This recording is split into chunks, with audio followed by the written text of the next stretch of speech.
Can we eat our way out of climate change?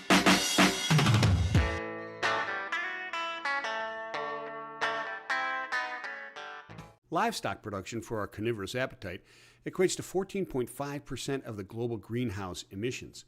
Most of that's methane.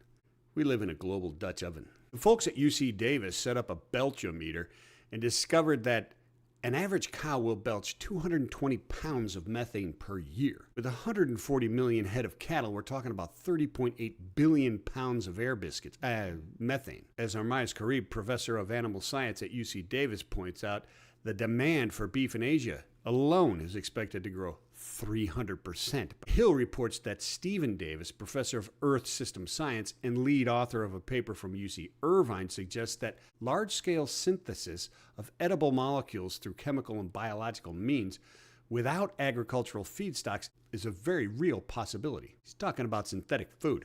Using the same ingredients as plants, like hydrogen and water and carbon dioxide from the air, they plan to produce fats first. According to Davis, they're the simplest to create. We're talking about replacing plant-based oils with synthetic fats.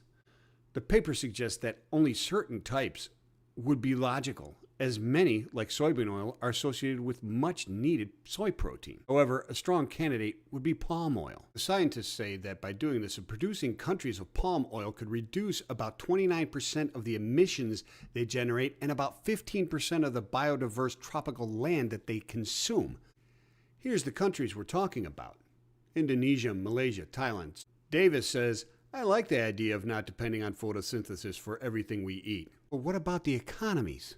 Davis says, folks may be less concerned about what kind of fat is in the store-bought cookie or pie crust because they don't even know what's in there right now anyways. Here's the country's economies we're planning on destroying by doing this. You can use cyber fuels and actually create wealth by reducing your fleet spend on fuel by 20% on average. And you can reduce your GHG emissions as well.